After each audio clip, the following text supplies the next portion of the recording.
भोलेनाथ की शिव महापुराण कथा सतरुद्र संहिता 35वां अध्याय। परमात्मा शिव के द्विज अवतार का वर्णन। नंदीश्वर जी बोले, हे सर्वज्ञ सन्नत कुमार, अब साधु वेश धारण करने वाले ब्राह्मण के रूप में परमात्मा शिव का जिस प्रकार अवतार हुआ उसे आप सुने। मेना और हिमालय की शिव में उत्कट भक्ति देख देवताओं को बड़ी चिंता हुई और उन लोगों ने आदर पूर्वक परस्पर मंत्रणा की। यदि शिव में अनन्य भक्ति रखकर हिमालय उन्हें कन्या देंगे तो निश्चित रूप से ये शिवा का निर्माण पद प्राप्त कर लेंगे।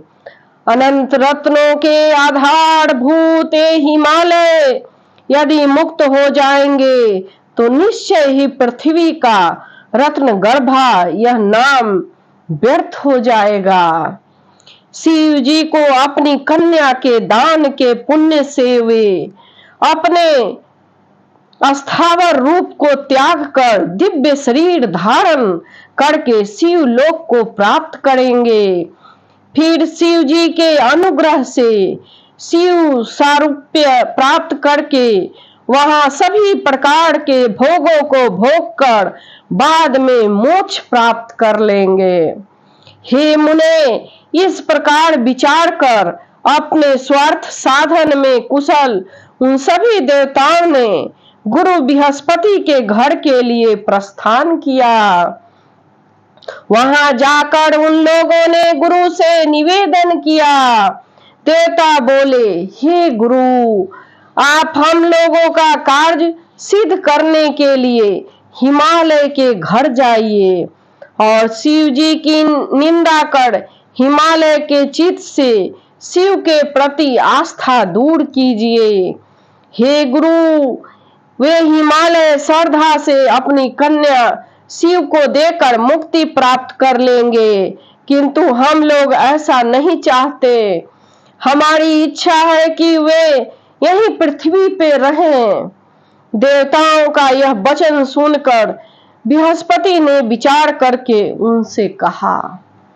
बृहस्पति जी बोले, हे देवताओं, आप लोगों के मध्य से ही कोई एक पर्वतराज के पास जाए और अपना अभिष्ट सिद्ध करे। मैं इसे करने में सर्वथा असमर्थ हूँ।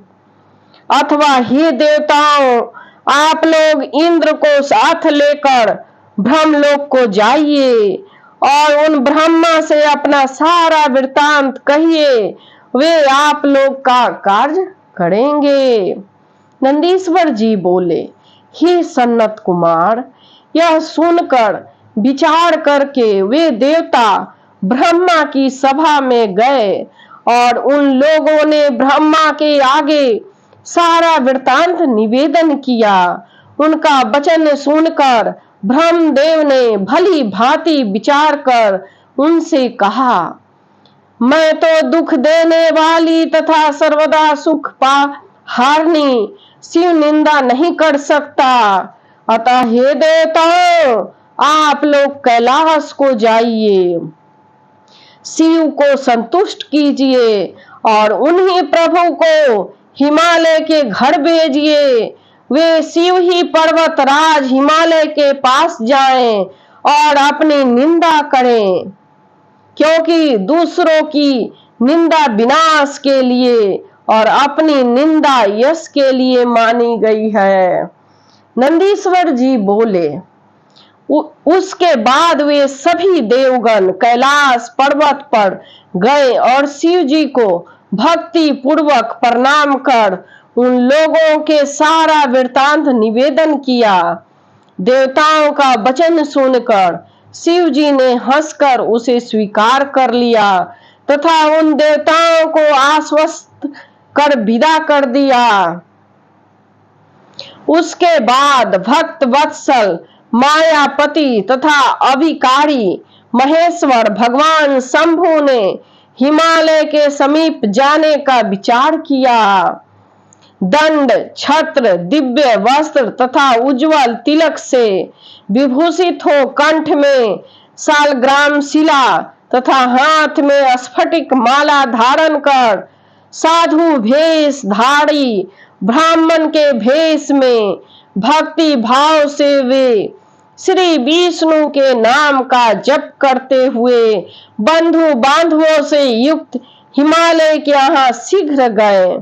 उन्हें देखते ही हिमालय सब परिवार उठ खड़े हुए। उन्होंने विधि पूर्वक भूमि में अष्टांग दंडवत कर उन्हें प्रणाम किया। उसके अनंतर शैलराज ने उन ब्राह्मण से पूछा कि आप कौन हैं? तब उन योगी विपेंद्र ने बड़े आदर के साथ शीघ्र हिमालय से कहा।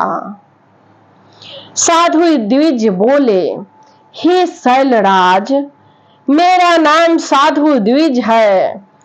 मैं मोक्ष की कामना से युक्त परोपकारी वैष्णव हूँ और अपने गुरु के प्रसाद से सर्वज्ञ तथा सर्वत्र गमन करने वाला हूँ।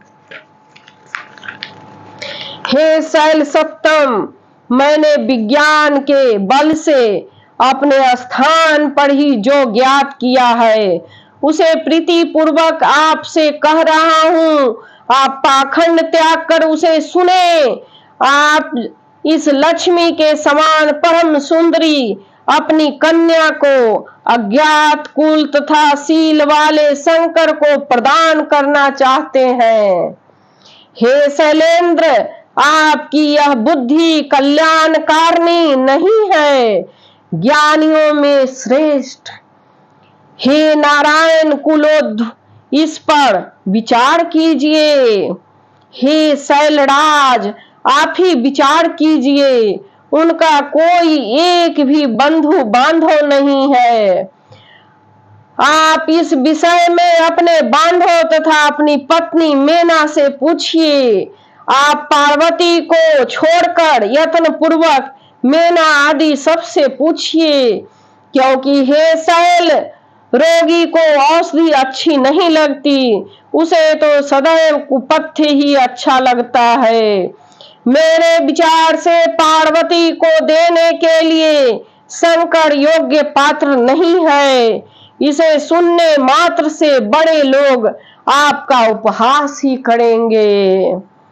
वे शिव तो निराश्रय, संग रहित, कुरूप, गुण रहित, अव्यय, शमशानवासी, भयंकर आकार वाले, सांपों को धारण करने वाले, दिगंबर, भस्म धारण करने वाले, मस्तक पर सर्प माला लपेटे हुए, सभी आश्रमों से परिभ्रष्ट तथा सदा अज्ञात गति वाले हैं।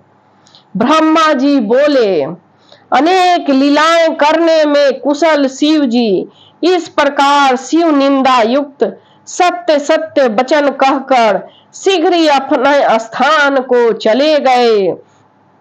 ब्राह्मण के गहे गहे अप्रिय वचन को सुनकर दोनों का स्वरूप विरुद्ध भावों वाला एवं अनर्थ से परिपूर्ण हो गया और वे विचार करने लगे कि अब हमें क्या करना चाहिए। इस प्रकार उन रुद्र ने भक्तों को प्रसन्न करने वाली महान लीलाएं की और पार्वती के साथ विवाह कर देव कार्य संपन्न किया। हे तात, हे प्रभु, इस प्रकार मैंने देव गणों का हित करने वाले साधु भेषधारी द्विज नामक शिव अवतार का वर्णन आपसे किया। यह आख्यान पवित्र स्वर्ग की प्राप्ति कराने वाला, आयु की वृद्धि करने वाला तथा उत्कृष्ट है।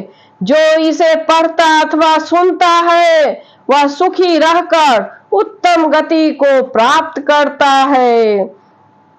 जय भोलेनाथ की। शतरुद्र संहिता 35वां अध्याय समाप्त। कथा सुनकर, शिव महापुराण का कथा सुनकर कमेंट बॉक्स में ओम नमः शिवाय लिखकर आप असीम भक्ति प्राप्त करिए। जय भोलेनाथ की जय। भोले